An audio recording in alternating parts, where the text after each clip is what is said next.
Okay. Pull it out a little further so the microphone's not getting infected by the cloth. All right. We're good to go. Yep. Ready? Peace. What is up, everybody? I am OnenO. Thank you for tuning into this video today. Today is an awesome video. I got my dad here to interview, if you can't tell. Your dad? I've never seen you before in my life. I know. Well, trust me, we get twins all the time, That's right. so I don't think we're ever going to be able to. I'm not your compare. dad, I'm your older brother. Yeah. Well, considering that everybody thinks you're about 5 years older than me, I think we could be brothers. That's my story, I'm sticking to it. Yeah. He's ancient. Don't let him convince you otherwise. Okay, so today, the reason that we're making this video is we've obviously been father and son my whole life. And most of you don't know this, but my dad is a gay man. He came out of the closet about 5 years ago. 7 years ago. And we have gone through the ringer with each other, but in the best way possible. And a lot of change has happened between the two of us. And I thought it would be really beneficial for the internet, for you to have a fly on the wall perspective of a conversation between father and son and the whole coming out process and everything that we've been through with each other throughout that whole thing. Yep. And we have changed. I've changed so much. You've changed so much. We have built an entirely new relationship with each other. And I think it's something that people can really benefit from. So the whole goal of this conversation, we're going to talk for about an hour, and we just want to share with you some of the processes that we've been through together and collectively. It was really tough. Yeah. But I love the end result and where we are now. Absolutely. So I feel like now we have much more clear communication with each other Oh, absolutely. than we did at any other Absolutely. point in my life. I'm much better at communicating. Yeah. So Yeah. So we have a couple questions. We're just going to get into an open dialogue. So grab a cup of coffee, listen along with us, and let's just get into it. okay. So first thing I want to chat with you about is what was one of the most difficult parts for you to come out? Not necessarily just in relationship to me, but just in general. What was one of the most difficult things for you? I think the most difficult thing for me was having been in the closet for so long, I wasn't sure I could come out. And I knew it would entail a lot of loss, but it was just a really scary thought. Yeah. So, And what was some of the first things that you lost? well, in the moment I came out, I literally lost my life. Yeah. My best friend walked away from me. My circle of friends abandoned me. My best friend had sent a number of students to me. He called and had all of those students resign that day. Yeah. So within 4 hours of coming out, I lost my entire resume, my reputation, all of my relationships, except my kids, all of my life's work, and about 80% of my income. So all in one day. Needless to say, your entire identity had been removed. Not only my identity, but also my support system. Yeah. Yeah. Yeah. So just for people that are brand new to both you and I, my dad is a reverend. He's a pastor. Yep. Still is a reverend and a pastor, Yep. in my view, even if you're not practicing in a church.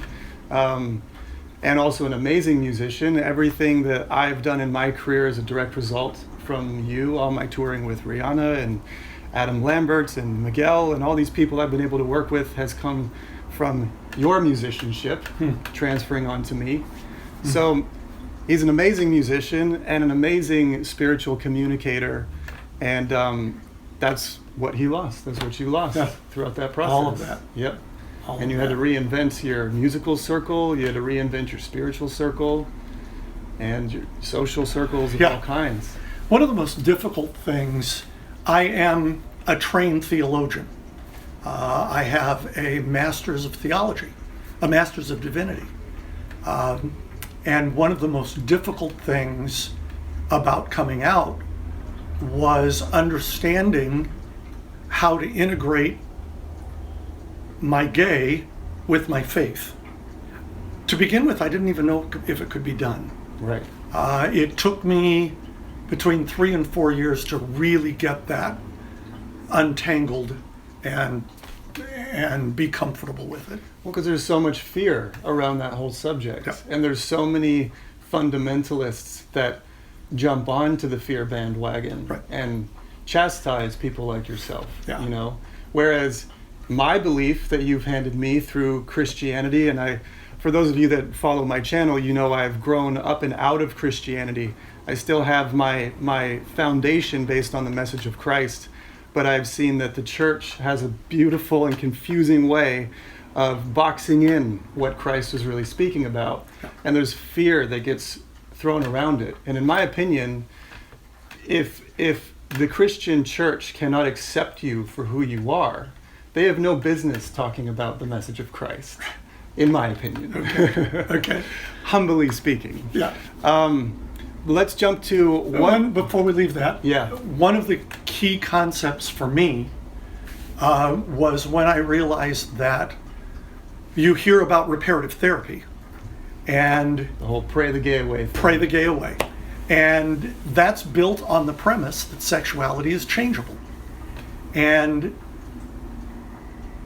it didn't matter what conversation I was in, eventually the discussion came down to, can you change your sexuality?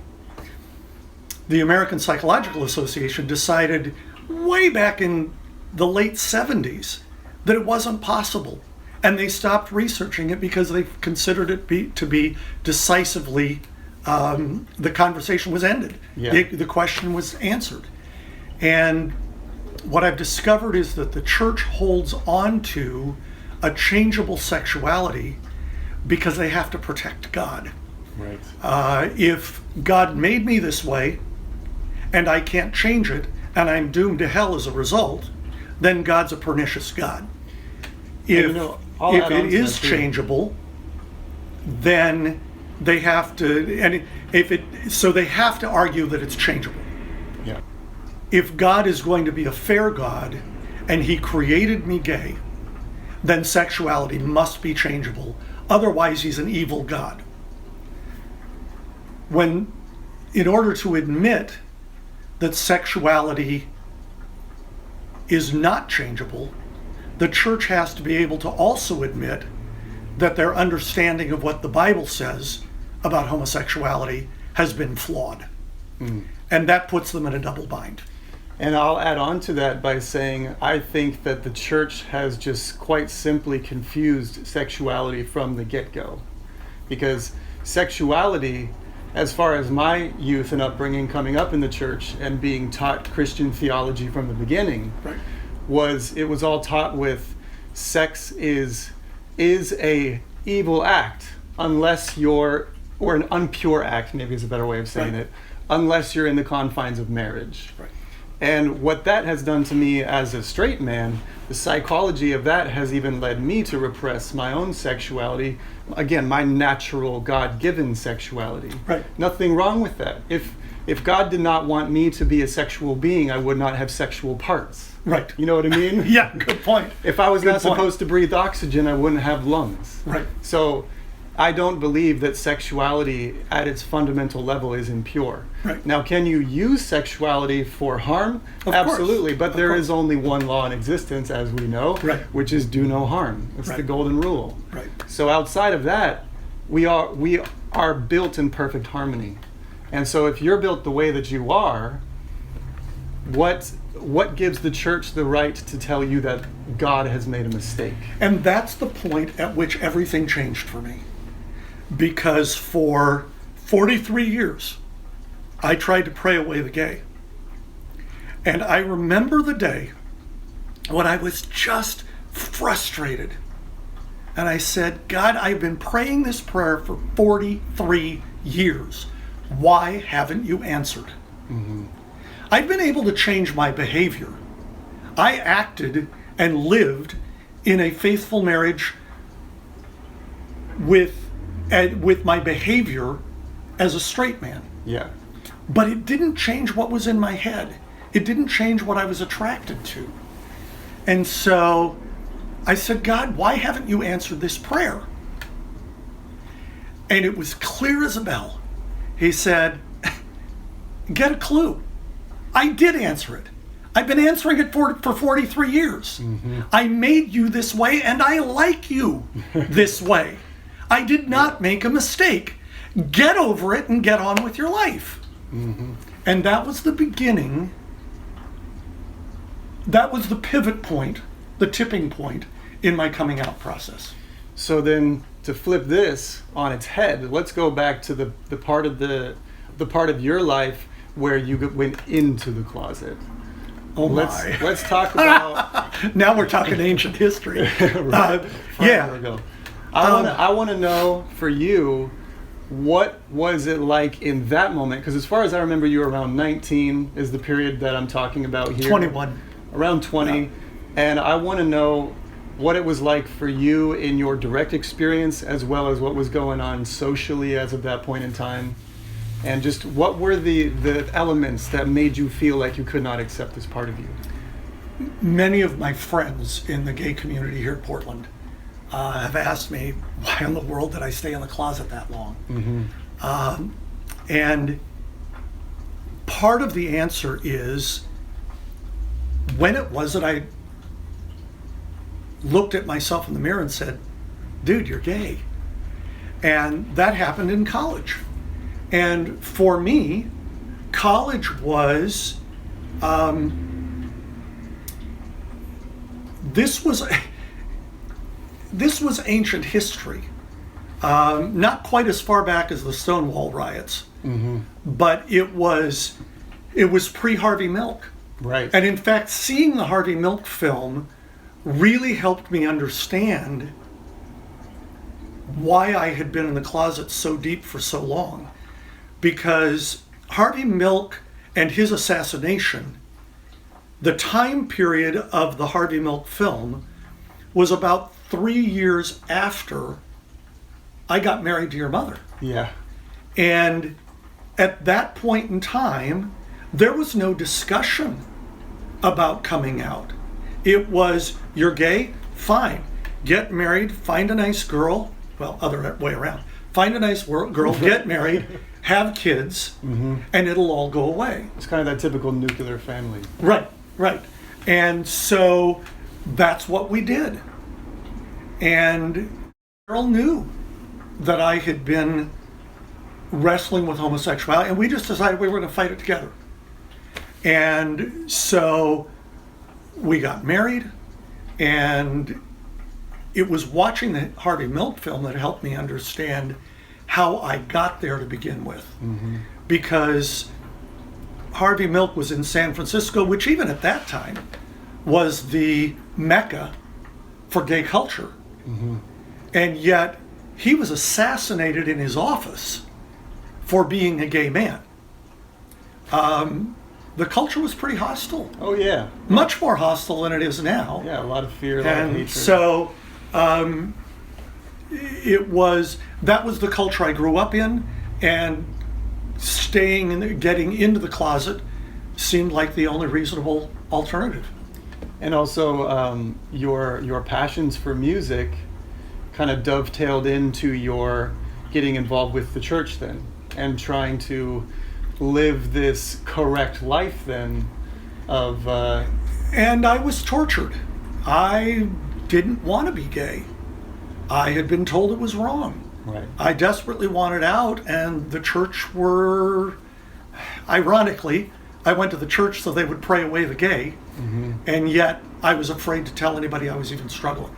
Yeah, of course. And the whole term, struggling with homosexuality, is just, even that language is wrong. Maybe you were struggling with heterosexuality. That's exactly what it was. One of the things that I said to my new friends, especially my new straight friends, is that I find the word homosexual offensive. I am a man with a sexual orientation that is focused on other men. I'm perfectly comfortable with that. But that is just the smallest piece of my life. And to have that word sex be at the middle of how you identify me is so wrong. Yeah, because then people become focused on your sexual preference, but who you are has much more to do than with just sex. Yep. And yeah, I perceive you as having way more sides than just who you're attracted to. Right. And I love the word gay. Interestingly enough, I love the word queer, which... It doesn't offend you? Not at all. Even if a straight person says it? Even if a straight person says it. That's different than faggot. True. Okay? But to me, queer is an accurate translation of the verse in Leviticus that says, if a man sleeps with another man, it's an abomination. Abomination does not mean in the Hebrew what it means in English. Abomination is a word that means essentially out of the ordinary. And what does queer mean? It means out of the ordinary. And what does that mean in American society? The numbers vary from 3% in some areas of the country to 10 or 15% of the population being gay. We're out of the ordinary. That means we're queer. Yeah. And I'm perfectly okay with that. Yeah. Because I think that's an accurate and truthful definition of who I am. Yeah, totally. All right, well, let's jump to another question over here. Let's maybe wrap up this exact point that we're on with the question, can you be Christian and be gay?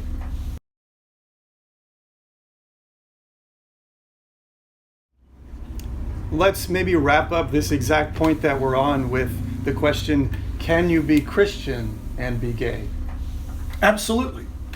And there are a number of open and affirming churches that will affirm that. Mm-hmm. I have come to the point where I love the quote we saw yesterday, and maybe you can flash it on the screen when you do the editing. Yeah. But I love the idea that people mistake Buddhism for a religion, mm-hmm. and you don't worship Buddha. Mm-hmm. Buddhism is a structure of thought, and I find nothing in Buddhism as a structure of thought that conflicts with my Christianity. And so, and quite honestly, even as a pastor, I struggled for years to figure out what this whole meditation thing is. And Buddhism taught me how to do it. Yep. And my spiritual life is much better because my meditation life is better. And I'd like to jump onto this subject from my perspective. What really changed in my spiritual life as the time that you came out was throughout my entire youth, I obviously grew up in the church, grew up with a ton of Christian friends. And as of the time that you came out, I feel like I genuinely lost all of my friends from my past because they were directly connected to the church groups that you had raised me in. And so when they shunned you, they shunned all of our family, including me. Right. And that really spun my head for a minute because I see their behavior to be 100% in contradiction the message of Christ, once again, and how Christ teaches about spirituality. Yeah. And so I actually changed my entire definition for God to a new word, and I would use this word in place of the word God, and the word is undefinable. Because God in its essence is undefinable. And the original word Yahweh was considered the unspeakable word, not because you go to hell if you spoke it, but because the symbol of that word is trying to tell you there's something that you can't even speak about. Right. That is more real than the words you're going to try to use to describe it. Exactly right. So I got launched down this path of introspection and trying to figure out, I still feel my relationship with God and this undefinable source that created me and my being. Mm-hmm. I still know that relationship to be true. Yep. But I couldn't speak about it with the same level of clarity because of all this confusion. Yeah. And so I I went down. I chose to go down the path of yoga and the path of meditation because I felt that this was a spiritual practice that would help me build that relationship with Creator on a daily basis. Yeah. And really grow that from the inside out. Yeah. And it's ironic to me too that meditation can even be feared in the Christian circle. Yeah. When in fact Yeah. meditation is a tool that Christ taught his disciples. Well, it's a biblical principle. It goes back to David in the Psalms. Yeah. But it's just not, in my experience, it was guilt-tripped but not modeled. Yeah. I love your 21 days of meditation. That program changed my life last March. Yeah. Yeah, really changed my life. And for the first time, I began to understand who I was in God's eyes and how I was gifted and how I was empowered. And Wow. yeah, I've said many times when people ask me the question, God and I are still good friends. I'm just really pissed at his kids. And that's a pretty accurate statement about who and where I am. I don't remember who said this from Eastern religion, if it was Krishnamurti or someone along those lines, but they said, I love your Christ, but I hate your Christians. Same idea. Well, I'm curious. What did you think sitting at that restaurant in Anaheim when I came out to you? Yeah. What was going through your mind in that moment? What was the first thing that went through your mind?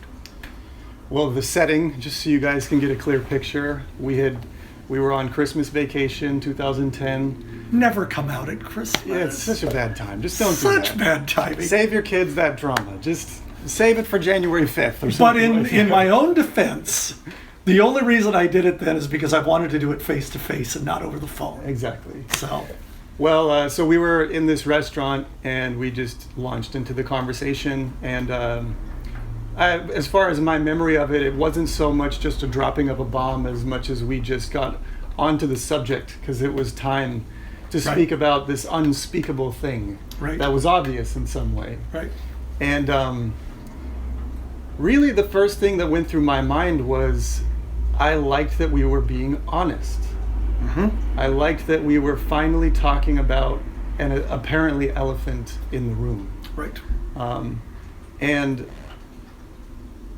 I will say I didn't have any huge emotional reaction to it. It wasn't something that created in that moment a big response, though obviously the next several years had a huge response. Right. But in that moment, I think the first thing was I just liked that we were able to cut the bullshit and talk about who each other is. Because to be honest, I felt like I knew you, but I didn't feel like I really knew who you were until I remember your first question sitting there.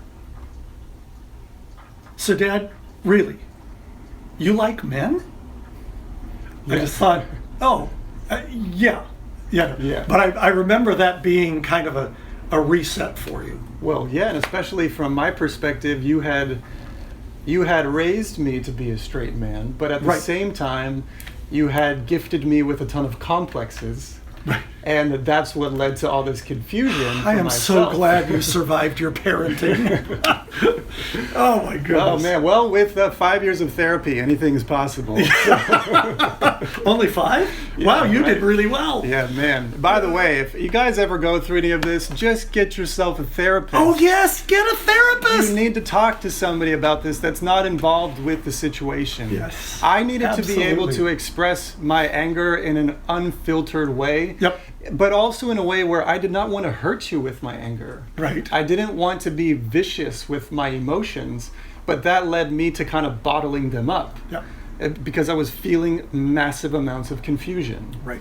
But then when I was able to find my therapist, he gave me the platform to speak freely and give me the insights that a therapist can. And one other thing that happened in that conversation, that first conversation, that was really right, you asked a number of pointed questions to me. But what I remember the most out of that conversation was your last statement. And it was, well, Dad, I really want you to find a man who loves you the way you've loved me. And I want you to be happy. And in that moment, I knew everything would be okay. And there were times over the next 2 years, especially 18 months, 2 years, where I wouldn't say we had ugly conversations, but we had conversations that needed to clear out some stuff. And Very intense. even though they were intense conversations, even though they were sometimes brutally honest, I always held on to that statement in that first conversation, knowing that you were behind me and that you loved me and that this was going to be okay. Yeah. And I was smart enough in the moment to realize, I've been processing this for, well, my whole life, but intensely processing this for 3 years. And you were hearing it for the first time. I knew you, the whole family, needed time to process it and catch up. Yeah. And I understood that. But having you say that in that moment helped me, gave me something to hold on to later. And I think from where I was coming from with that is, to me, it really didn't matter if you were gay or not. What I really wanted to change in our dynamic was that I wanted you to just be yourself, because I felt, even though when I was younger, I didn't know that you were gay. There was no way I could have known that. But I could feel this massive amount of inconsistency. And it was a hiding of your true self. And that's obviously okay for that phase of life. But what I really needed and wanted to move towards was I didn't feel like I knew you, and I wanted to know you. And that's a great statement, Kevin. One of the things that was true about being in the closet is I had been trained, I had been coached, if you will, that what I was doing was holding my gay in check, holding my queer in check. And that the illusion was that the rest of my life was going on as normal. And all I was doing was modifying my behavior in this one area. After I came out, what I discovered is that there was so much of my life that I had never felt. In fact, it was kind of funny. The first 6 months I was out, people would ask, "Are you doing okay?" And I would often say, "Well, which 20 minutes are you talking about?" And part of that was, for the first time in my life, I was allowed to feel something. And I literally didn't know how to cope with my emotions. And so I was doing this roller coaster thing. Actually, it wasn't a roller coaster. This was a really bad day on Wall Street. And it was really hard. But once I understood how much of myself I'd had in the closet, then that set me free to be me. Yeah. And I've often used in fact, I'm kind of known for the metaphor, for the first couple months I carried a beach ball around with me. Because being in the closet for me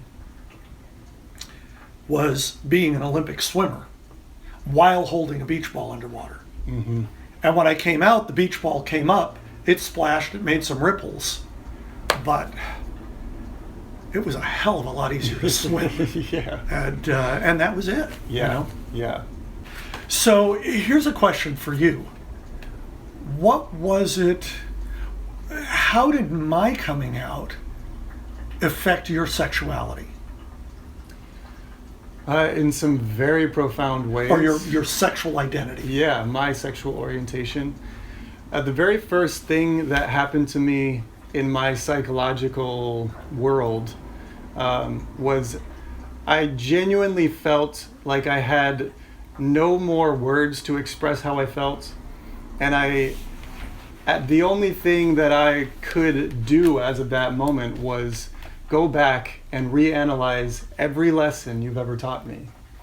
And it was a very difficult process to go back to those. It really took me back to puberty, and when I'm developing my sexual identity, we got into so many miscommunications at this phase of life. Sure.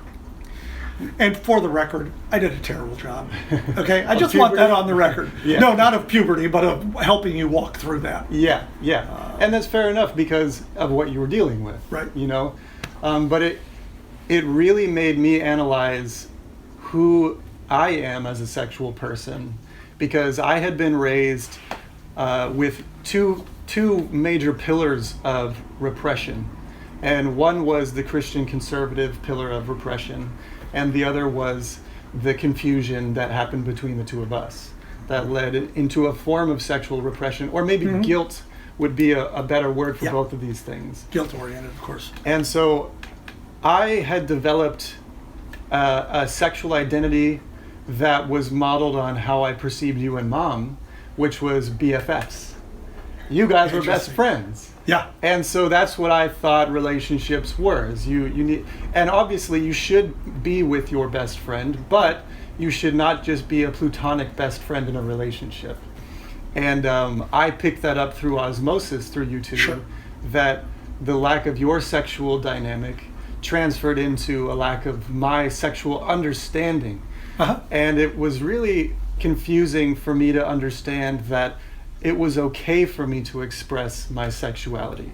And I think that took probably 5 years to really get to the point where I am now, where I feel normal. Right. My Right. version of normal. I've accepted who I am in my own sexual identity. Yeah. But it genuinely made me reanalyze all of our talks that we had ever had on the subject. And it triggered anger because I felt like you had lied to me. Right. But then once I got past that and we had those conversations and you actually apologized, that was something I never expected you would do, to be honest. Interesting. I never knew that you were going to apologize when I threw that into your world. I was just telling you because I needed to tell you that I felt like you had lied to me. Yeah. But when you apologized, it changed a lot in my world.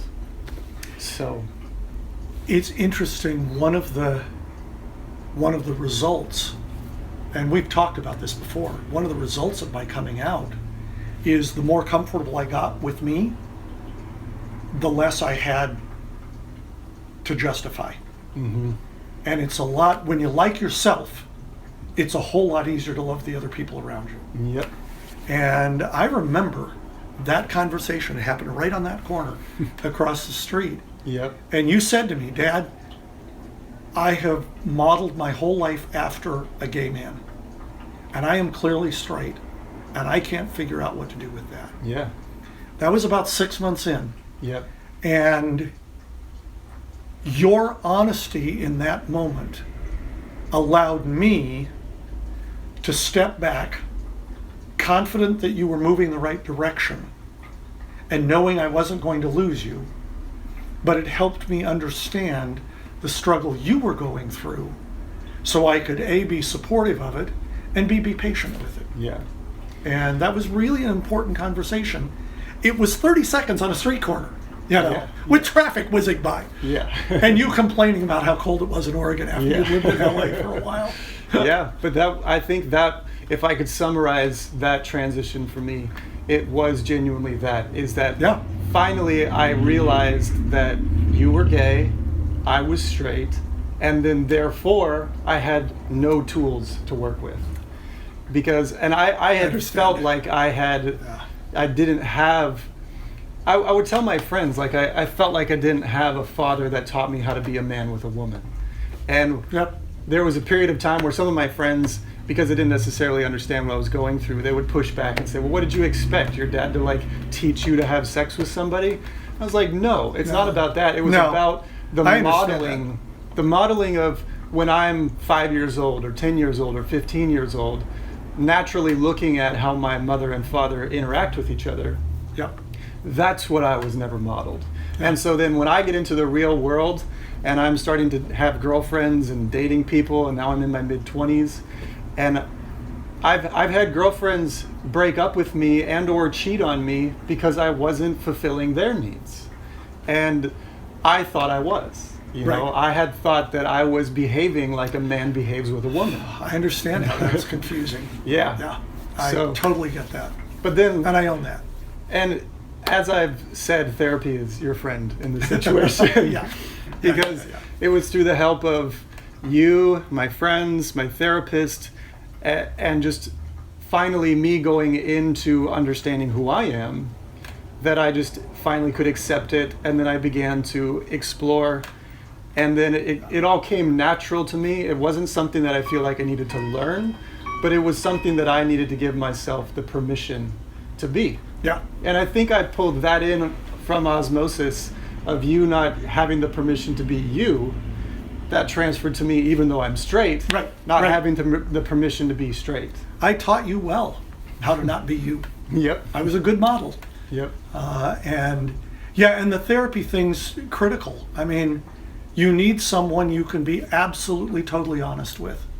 And that's what therapists are really good at. Yep. And I was really fortunate to have 2.5 years with a great therapist through this process. Yeah. And to be able to understand what I thought about me that was true and what I had owned that wasn't mine to own. Yeah. So, by the way, Andrew, my therapist, if you're watching, thank you. Thank you, Beth.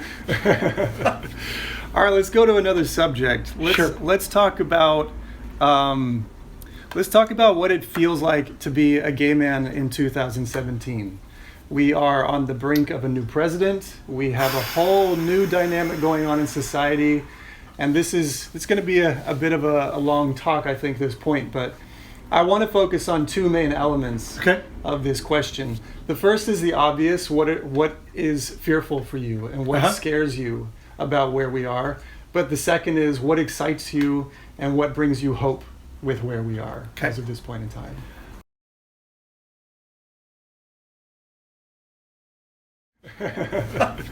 All right, let's go to another subject. Let's talk about what it feels like to be a gay man in 2017.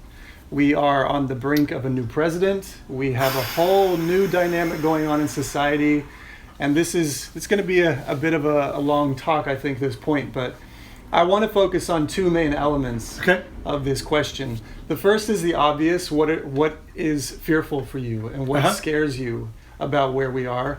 But the second is what excites you and what brings you hope with where we are as of this point in time.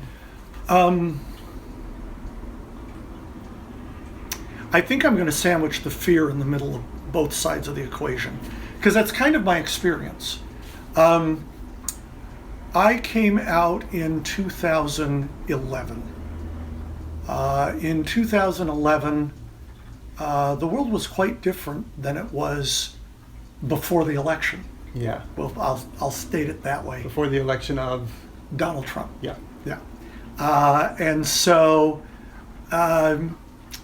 in that time, it was a really exciting time for me because of some things that were going on in society. The gay marriage issue was at the forefront. I had... was that Prop 8? Well, Prop 8 was in California in 96. Oh, really? I'm not sure.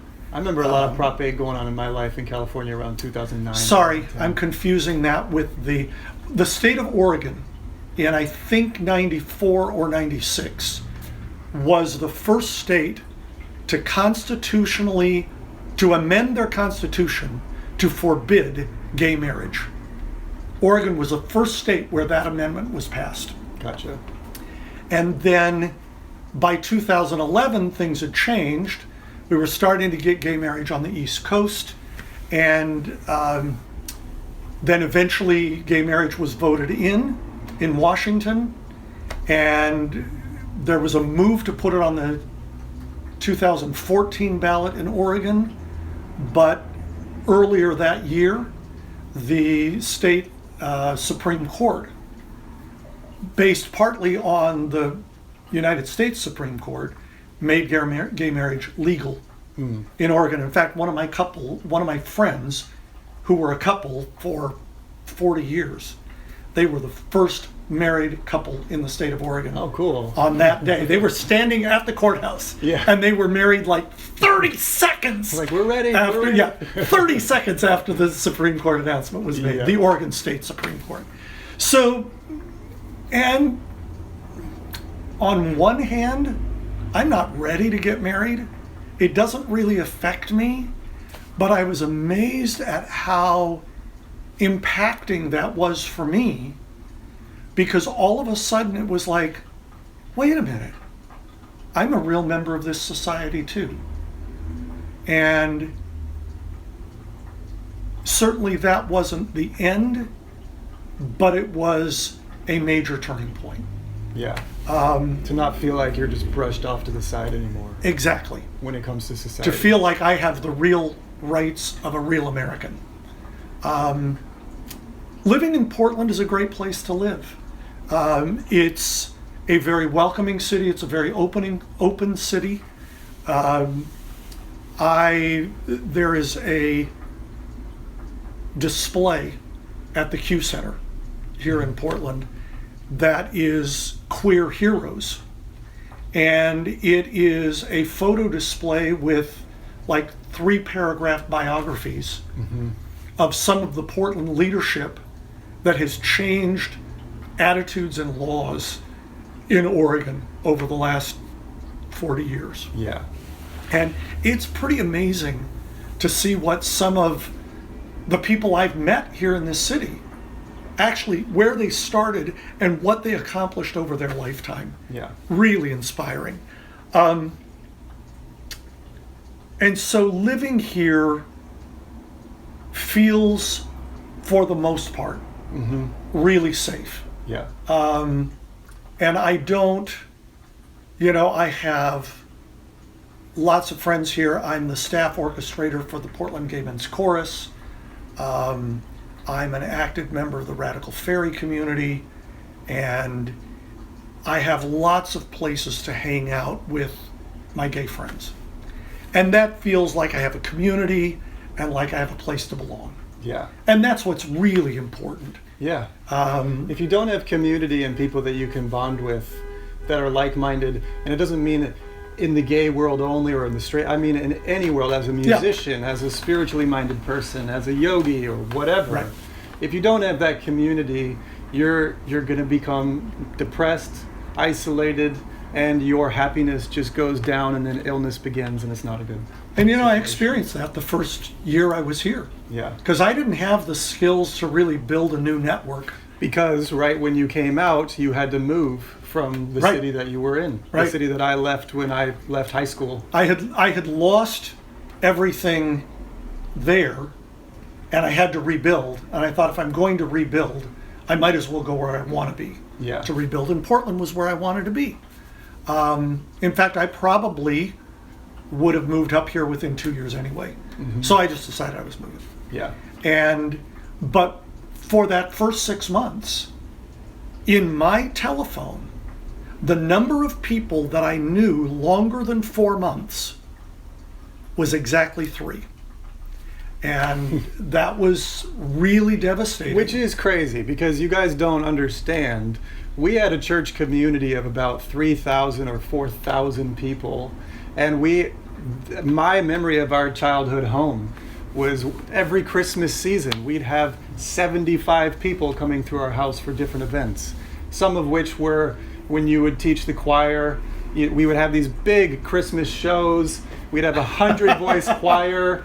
And we would do Christmas Eve services. We'd have Yep. 5 Christmas Eve services, and between the 4th and the last one, we had a long enough break where you would cook food for 100 people to come through our house. Right. And we had this extremely loving open door On policy. purpose? Yeah. Yeah. I know. Why would you put yourself Yeah. through that? It was But fun. then for me, that was a huge thing that still honestly affects me. Yeah. How I don't feel like either one of us and our family, I don't feel like we have that same amount of community. Right. Whereas as at that point in time, we had hundreds of people always in and around, and it was such a huge, open and loving community. Yeah. And now it feels like 2 people call, Yeah. during the season. Yeah. And that's it. There's very few people that come through. For the last 5, we used to get hundreds of Christmas cards at Christmas. For the last 5 years, I have received 1 Yeah. every Christmas. Thank you, Sharon and Tim. Yeah, the real friends out there, they really show themselves throughout this process, and I can understand that maybe there were people in the middle of this extreme where they just didn't know how to respond. Sure. And so they kind of fell into this neutral zone, and that's how they fell out of touch. Yep. But it is disappointing the ones that actively pushed you and our family out. And what was more disappointing for me was people, I understand them not knowing how, but I would have appreciated someone at least asking me questions. Yeah. Just getting involved. They just disappeared. Yeah. And nobody's ever heard, until this moment, nobody's really heard my side of the coming out story. Yep. Which is why I wanted to do this, because I think it's completely idiotic that people assume to know what you've gone through, assume to know who you are, Right. and yet the only action they've ever taken in order to have this story is push you out of their life. Right. So, Right. But because we're getting down to like the last 10 to 15 minutes of this, Sure. let's jump back to the 2017 and Yep, Donald yep, yep, Trump. yep. I really want to talk about how you are feeling Portland being affected, because as we're filming this, it's just after Christmas 2016. We're right on the brink of 2017. Yep. So technically Donald has not been in office yet, but already there seems to be massive change in how people are interacting with each other. Yeah. And, part of it is politicians promise all kinds of things. Whether they can actually pull it off or not, who knows? Yeah. So on one side, there's not a lot to get, there's plenty to be concerned about, but why waste energy being upset about it at this point? Sure. I think in the queer community in Portland, there are lots of layers to this.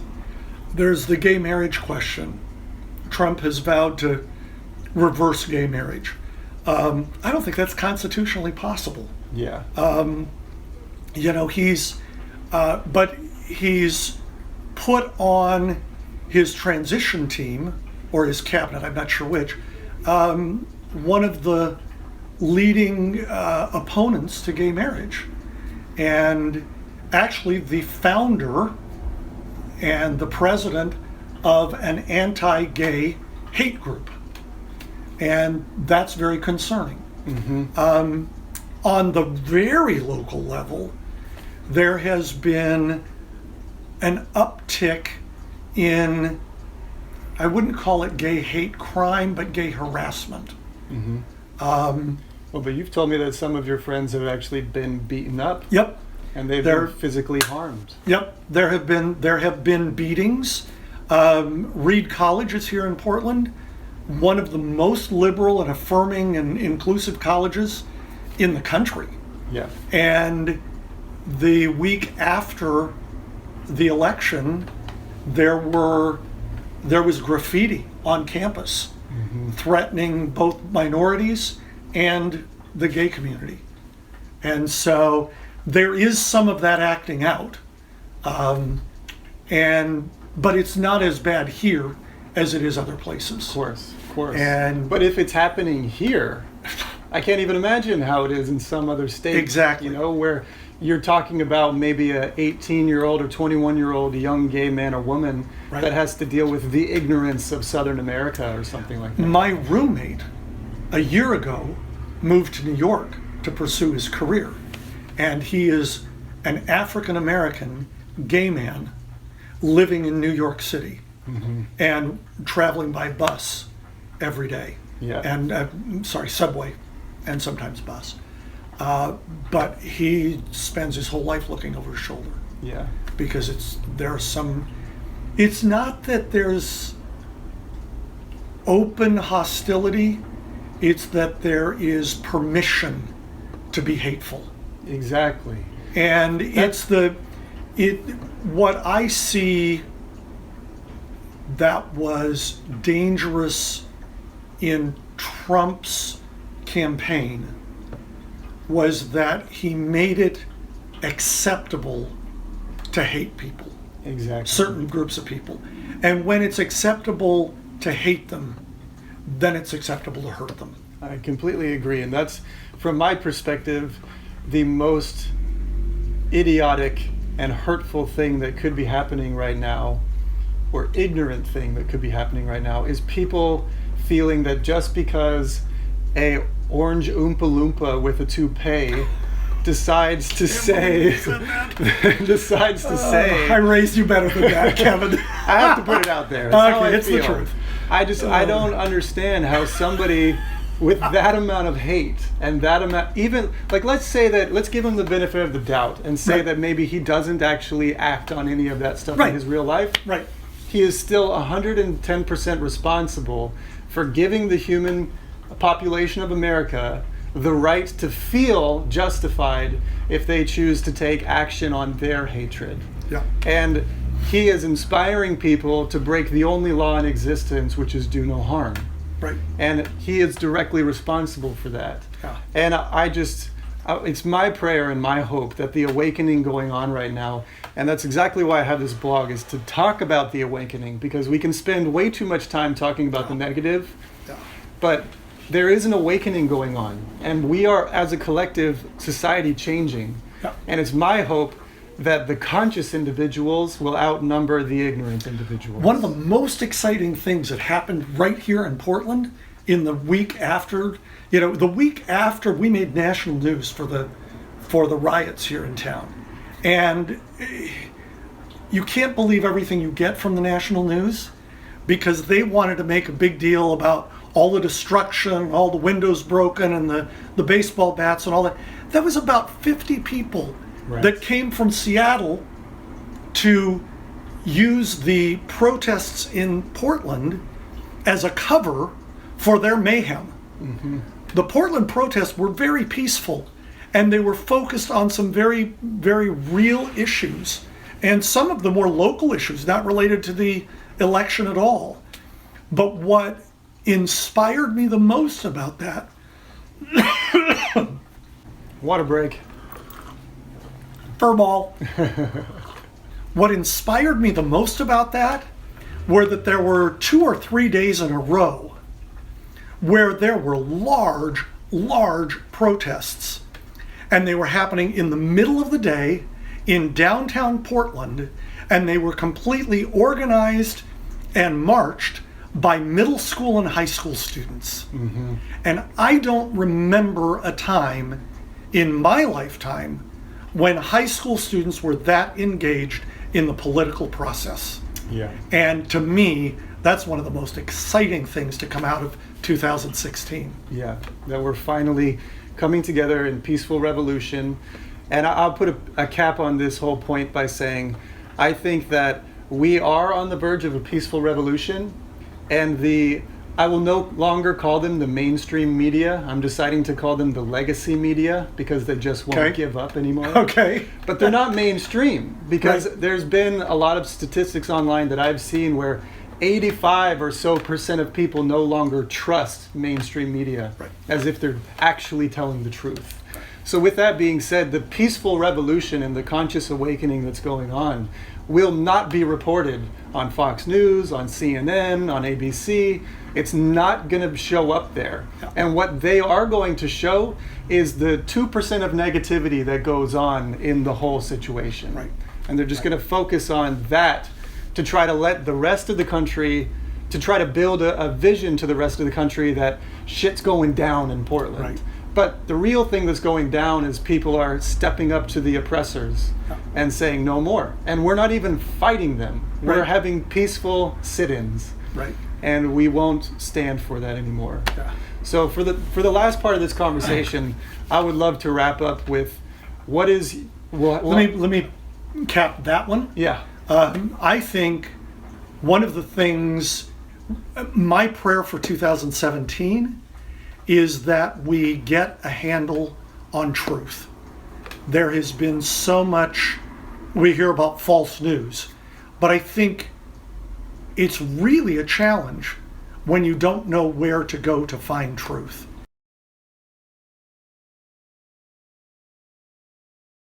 My prayer for 2017 is that we get a handle on truth. There has been so much, we hear about false news, but I think it's really a challenge when you don't know where to go to find truth. And I think the people that come at us with verifiable truth are the people that are going to lead us into the next season of life. Yep. And you know what? That's part of my life path now. I know. align myself with truth. Everything that I put through my channel is based on truth. And I do think we live at a very scary time where a company like Facebook is talking about building an algorithm to delete fake news from the internet. But what is fake news? That's Right. the question. And we're going to make a whole nother video on that. Yes. Because I can I go like on that. and on about like fake that. news and Facebook for way too long. Yeah. But I agree. I think we're in the age of discernment. And what's happening as of this point in time is you have to use your heart to feel the information that's coming towards you. Even if it's coming from a credible source. If it feels wrong, it is wrong. But if it's coming from a seemingly news source that doesn't have the licenses to be a news media, but it feels correct, then go with your heart, trust your gut, and know that the mainstream legacy media is not always reporting the truth. In fact, they are also spreading fake news. And the other thing is, check your sources. Know where that news is coming from. Yeah. Every news organization has a bias.